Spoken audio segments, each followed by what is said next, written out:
But one guy that is coming up with merit because of the training camp reports is Chase Brown. And this is a guy that I have been pretty nervous on throughout the offseason. He's shown a pretty unique, not unique necessarily, but interesting and intriguing athletic profile. He had that big splashy play last year, but at the end of the day, it was a really small sample size. And he had some pretty big red flags, just an absolute liability in pass protection, pretty low success rate as a rusher. So my stance on this, as just like someone who's fairly in tune with the Bengals stuff, is this is a guy who's gonna be given the opportunity to be the go-to guy, perhaps. And I do think that Zack Moss will be there for pass protection, which kind of eats into what Chase Brown can do if he's not really out there for third downs or no huddle or in stuff like 2 minutes, stuff like that.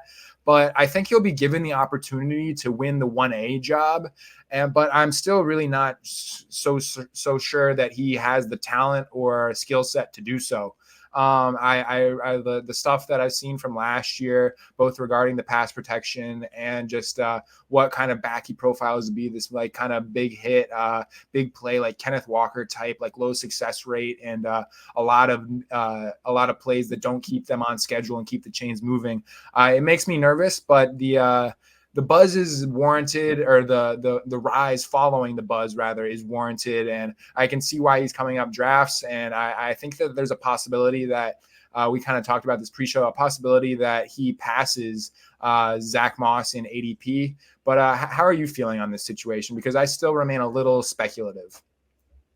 Yeah, I'm ready to go all in on it. I've been just buying the Bengals backfield in general. We're talking about a team that's likely to be top 7 in overall scoring. I've been getting a mix with, if I don't land Moss, I really wanted to get Chase Brown in my drafts. I didn't want to leave a draft without him. And like you said, I wouldn't be shocked if that ultimately flips, should he continue to get, as the quote said, the majority of reps with the ones. Now, Moss does work in. As you mentioned, Moss is a phenomenal pass protector. And when push comes to shove, Joe Burrow is this team. He is this franchise. They're not going to put him at risk if Brown is not significantly improved there. So that's going to be huge for his value. Just one missed blitz pickup in the preseason, and this whole thing will flip. So I'm definitely going to keep investing in them both, but I want to go out of my way. Whereas he's going right now, Chase Brown in the 120s, I'm starting to see drafters take him in the 110s.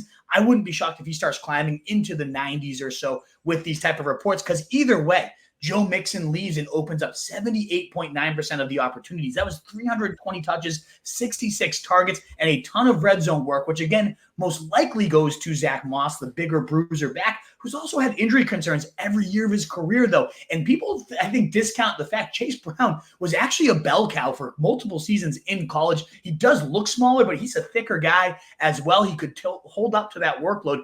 It is not out of the question that he ends up getting about 65% of the work. Everyone just assumes he's that third down back, that slow scat back. I could totally see him getting a humongous role there. Again, 71 attempts inside the 20. That was the third most in the league. 38 attempts inside the 10. That was the first most for Joe Mixon last year. A ton of valuable touches. 13.4 touchdowns a season across his past years to Joe Mixon average. Does that most likely go to Moss? Probably, but there's a chance it goes to Chase Brown, who again is getting the most snaps with the ones. You really have to pay big attention to it. So I want all these guys. I'm definitely investing in this backfield. I have a probably about 15% Moss and about 8% Chase Brown right now. I'd certainly like that to get much more, about 10 and 10 of each, or maybe even a bit more of both those guys to close out this drafting season.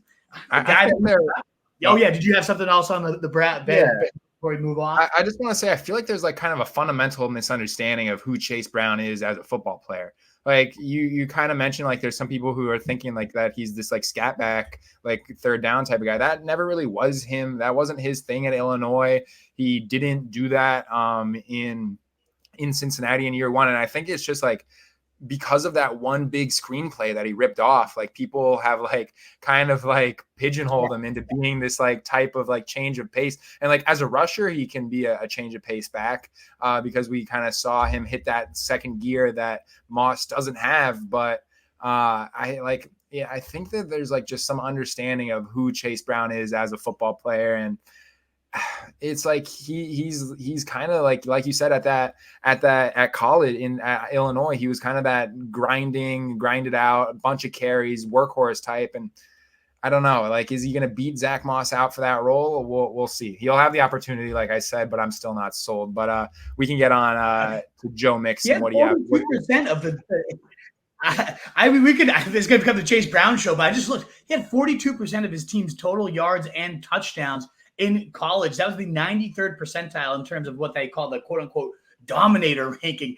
This guy can do it. And we're again talking, yes, I think because he has that elite speed, that explosiveness that you don't usually find this late in drafts, that people think he's only change of pace. But we're talking like a 9.8 RAS score, relative athletic score, a 40 time in the 95th percentile, the second fastest ball carrier speed of last year. There's just so much to like about this guy that if he actually is going to get the majority of the touches, and we know he can actually handle that, should he get it, like this, I'm telling you, I really think Chase Brown could be that league winner this year. That like, if you did not get him when he was going in the 100s, you're going to go back and regret it. I'm so excited to see that he's getting the majority of snaps right now.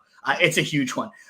What is up, you fantasy wolf? Thanks so much for tuning in. If you haven't already, share your thoughts in the comments, check out some more videos, and join the newest Wolfpack by subscribing below.